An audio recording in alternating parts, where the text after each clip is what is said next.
Ya, assalamualaikum warahmatullahi wabarakatuh, rekan-rekan semua. Hari ini ngasuh anak bul lagi ya. Ini ada si Sulak nih, nggak tahu nih kucingnya selalu mampir ke sini. Dia ini lagi nyari cewek. Qadarullah di sini semua ceweknya udah di steril, jadinya ya pengangguran dia. Ada satu lagi namanya Panda, tapi nggak tahu nih si pandanya lagi kemana. Biasanya selalu muncul di saat yang tidak terduga. Hari ini tema yang mau kita bahas lagi wabah FIP di rumah saya, di rumah kucingnya catatan Simeong. Nah, ini ada si Yoyok nih. Yoyok nih. Ngapain, Yok? Habis dari berpetualang, Yok.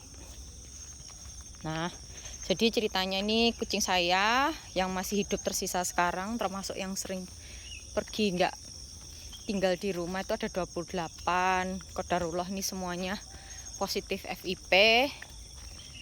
Jadi FIP itu apa sih gitu kan, pasti kita semua pada nggak familiar ya, nggak kenal. Mungkin kita taunya rata-rata virus itu ya panle, yang diare kayak gitu-gitu. Jadi FIP itu contoh paling gampang itu kalau teman-teman rekan-rekan sekalian itu lihat ada kucing perutnya itu jendul, tapi nggak hamil gitu loh.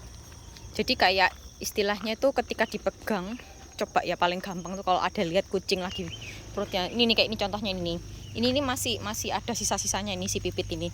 Jadi pipit ini dia efusif ya. Efusif tuh maksudnya yang nampak, jadi kelihatan perutnya tuh besar. Jadi ketika dipegang itu coba deh, mirip kayak pegang balon air itu loh. Jadi ketika dipegang itu genjur, ada pantulannya. Nah, kalau kucing bener-bener hamil itu kan dia ketika dipegang itu kan akan terasa keras ya. Pasti teman-teman bisa melihat perbedaannya. Terus kemudian yang kedua yang paling nampak, perutnya besar tapi tulang punggungnya ini tuh kelihatan muncul gitu loh. Jadi kayak orang kena anoreksia, di mana dia itu badannya tulang tok-tok tapi perutnya besar. Nah, itu kalau yang kelihatan, yang mudah dilihat mata. Nah, kalau anak-anak ini gimana, Mbak? Kok bisa dibilang ini pada kena FIP, sedangkan kan ini kelihatan sehat-sehat semua, masih bisa jalan-jalan, masih bisa makan, minum, dan lain sebagainya. Sebenarnya ini saya sudah tahu mereka kena FIP ini sekitar sudah sebulan yang lalu ya, rekan-rekan sekalian. Jadi sudah ada yang nerima terapi, yang lain memang belum karena keterbatasan dana. Jadi saya pakai stok yang ada di rumah dulu. Qadarullah memang saya nyimpen vial GS 441524 ini karena yang pertama ini sih saja, ini kan tahun kemarin dia kena FIP. Oh iya, perlu diketahui bahwa FIP ini kambuhan ya teman-teman. Maksudnya ketika kita sudah selesai terapi, insya Allah bukan itu ya, maksudnya bukan mendoakan yang itu. Maksudnya ada kemungkinan bahwa suatu saat ini akan kambuh. Nah, si saja ini kambuh.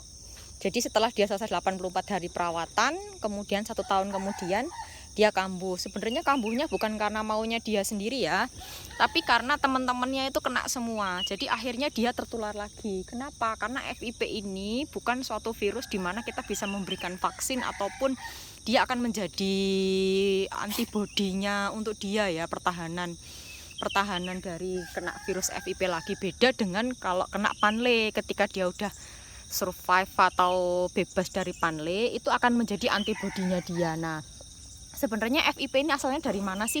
Ini hampir sama seperti coronavirusnya manusia ya. Jadi jauh sebelum ada coronavirus manusia, itu sudah ada coronavirus dari kucing. Jadi namanya tuh fCoV. Nah, fCoV ini bisa dialami oleh semua kucing. Istilahnya tuh semua kucing tuh pasti bisa kena. Nah, apakah fCoV ini mutasi untuk jadi FIP ini? Tidak semua kucing akan mutasi. Biasanya tuh tergantung dari daya tahan tubuhnya dia, kemudian tergantung dari stresnya, kemudian lingkungannya. Jadi memang baik ya kita rescue banyak kucing, tapi sebenarnya kucing itu merupakan makhluk soliter. Istilahnya mereka itu tidak bisa terlalu banyak tinggal dalam komunitas seperti ini. Mereka tetap butuh ruang kosong. Jadinya beberapa kucing saya makanya nggak begitu saya banyak rescue kucing dari pasar, mereka nggak mau tinggal di rumah. Ada sekitar 4 kucing itu memutuskan untuk pulang hanya untuk makan atau 2 hari sekali itu pulang ke rumah. Nah, ketika dia sudah stres, baik itu karena lingkungannya ataupun karena disteril dan lain sebagainya, nah ini bisa mutasi menjadi FIP. Jadi nggak selalu dia itu ketularan oleh kucing yang lain, seperti itu ya. Nah terus gimana dong, berarti FIP ini bisa dialami oleh semua kucing? Bisa, tapi kenapa kok dulu-dulu nggak ada yang kena FIP? Ya mungkin karena dulu-dulu kan informasi tidak semudah sekarang ya untuk ditemukan di internet.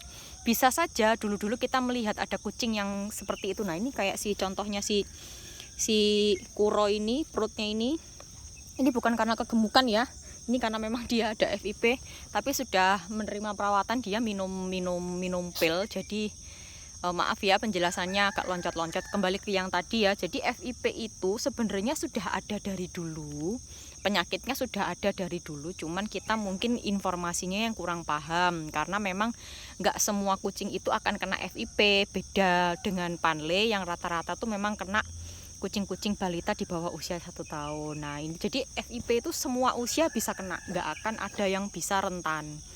Istilahnya itu nggak ada yang punya antibodi gitu loh. Dan penularannya dari mana?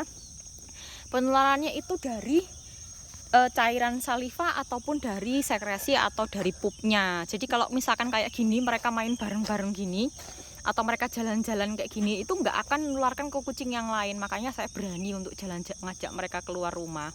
Kenapa? Karena nggak akan menular ke kucing yang lain kecuali kalau mereka udah jilat-jilatan, kemudian mereka udah istilahnya tuh makan bareng ataupun pup di tempat yang sama. Jadi sebisa mungkin teman-teman kalau memang kucingnya banyak atau lebih dari satu liter box itu satu kucing ya diusahakan. Kemudian tempat makan juga satu-satu. Jadi memang menghindari dari penularan. Kan kita nggak tahu ya, karena kan kita melihara kucing di luar, entah mereka itu bawa virus dari luar atau kayak gimana. Nah si virus FIP ini bisa dalam kondisi tidur yang suatu saat akan muncul lagi. Nah terus gimana Mbak kalau misalkan saya nggak ada dana, terus saya nggak tahu kucing saya kena FIP ataupun nggak ada dana ke dokter. Nah memang kita nggak bisa ya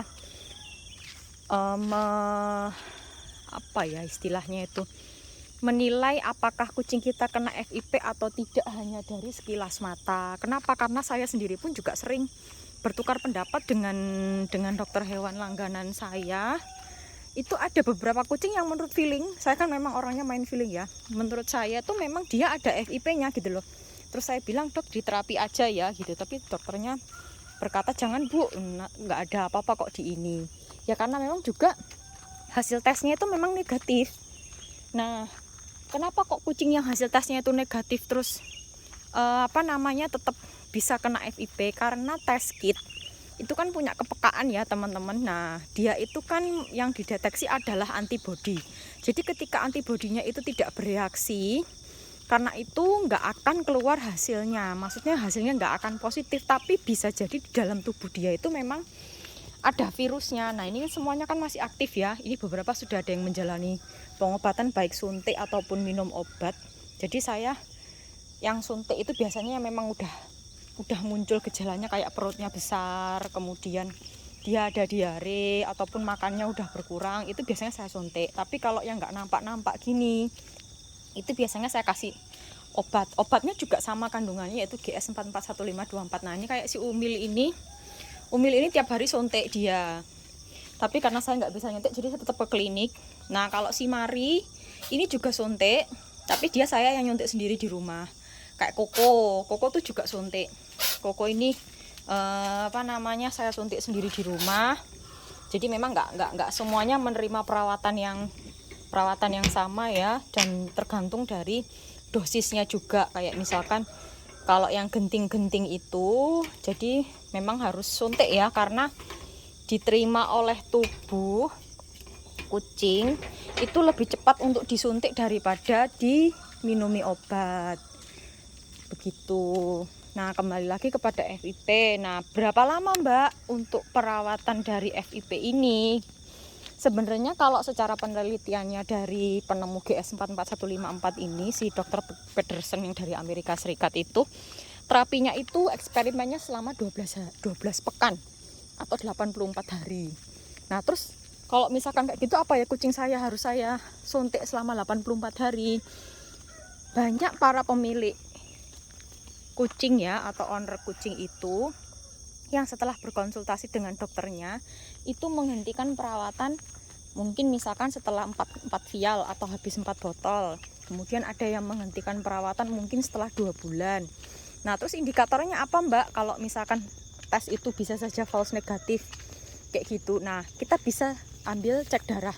Cek darah ini harus sampai kimia darah ya, karena kita harus melihat kadar globulinnya, kemudian rasio albumin dan globulin. Nah, kalau misalkan kadarnya ini bisa kita cek sudah dalam batas normal, itu tergantung keputusan rekan-rekan sekalian untuk menghentikan terapi atau enggak. Kenapa? Karena bisa dipastikan bahwa kucing ini suatu saat nih kayak saja ini dia akan kumat lagi gitu loh. Dan memang perawatan FIP itu mahal ya teman-teman, kan bisa dicari sendiri di internet berapa biayanya untuk 1 vial ataupun perawatan pilnya itu. Nah, daripada kucingnya gak bisa kita selamatkan ya wallahu alam, orang kan masing-masing gitu. Jadi memang kalau udah kena FIP ini bisa dibilang hampir kebanyakan orang ya akan mengatakan wassalam gitu. Tapi ya memang tergantung dari ownernya masing-masing ya. Istilahnya kan kelapangan hati untuk mengobatkan ini anak-anak atau enggak. Terus saya juga mohon doanya. Saya alhamdulillah dapat supplier obat baru. Nah, insya Allah nanti kalau memang deal saya bisa ngambil bahan ke beliau ini, nanti obatnya insya Allah akan lebih murah lagi dari yang ada sekarang. Cuman yang memang saya jual ini ndak bermerek ya. Tapi jangan ditanyakan asli atau enggaknya, karena sebenarnya indikator asli ataupun palsu itu sebenarnya apa gitu yang harus kita tanyakan. Termasuk kalau saya diskusi dengan salah satu dokter di klinik itu menyampaikan hati-hati dengan GS palsu lah. Saya mau tanya sebenarnya indikator palsu atau tidaknya itu dari mana? Kenapa? Karena produk GS 441524 ini sebenarnya dijualnya itu di black market ya. Ini bukan merupakan obat-obatan resmi yang disetujui oleh FDA, Food and Drug Association yang dari Amerika Serikat. Jadi sebenarnya yang ada sekarang pun itu materinya itu berupa eksperimental, belum ada sertifikat pembuktiannya. Maksudnya gimana ya cara mudahnya itu? Kalau misalkan ini gampangnya, belum ada BPOM-nya. Nah, ini loh, belum ada standar obat-obatannya. Istilah itu gitu. Jadi kita ndak bisa menilai segala sesuatu tuh dengan ini palsu, ini enggak ya. Sekarang kalau mau beli barang produk ya ditanyakan aja itu kandungannya apa, GS 441524 atau bukan. Tanya aja, singkatannya kan panggilannya kan GS ya. Itu kandungannya apa, GS atau bukan. Boleh saya lihat sertifikat kandungannya atau kayak gimana. Jadi jangan dibilang ini palsu, ini enggak. Itu namanya mematikan dagangan orang ya, termasuk mematikan dagangan saya juga, karena saya kan memang niatnya berdagang GS ini bukan untuk semata-mata komersil, tapi karena membantu, karena saya tahu bagaimana stresnya nyari obat buat ya ini kan semua kan kucing lokal kan. Ini tuh semua kucing lokal yang saya ambil dari pasar, ataupun ada rescuer yang ketika kucingnya tuh nggak payu, istilahnya tuh saya bawa pulang kayak gitu. Jadi ya saya juga inginnya membantu para owner atau parentnya paw itu kan ini ya, kuku apa tangan kakinya hewan itu kan namanya paw. Kemudian ner itu kan dari singkatan dari owner. Jadi owner itu parent apa ownernya dari hewan-hewan berbulu ini. Harapan saya kan mereka bisa memiliki kesempatan hidup yang lebih panjang kayak gitu. Jadi cukup sekian ya teman-teman sharing kita tentang FIP yang sedang melanda di rumah saya. Semoga nanti memang ikhtiar saya untuk bisa membuat perawatan kucing ini makin murah diijabahi oleh Allah Subhanahu wa taala. Jika video yang saya buat ini bermanfaat, mohon di-share dan di-like. Jika ada pertanyaan boleh dituliskan di kolom komentar atau nanti menghubungi via media sosial, akan tuliskan pada kolom deskripsi. Terima kasih. Assalamualaikum warahmatullahi wabarakatuh.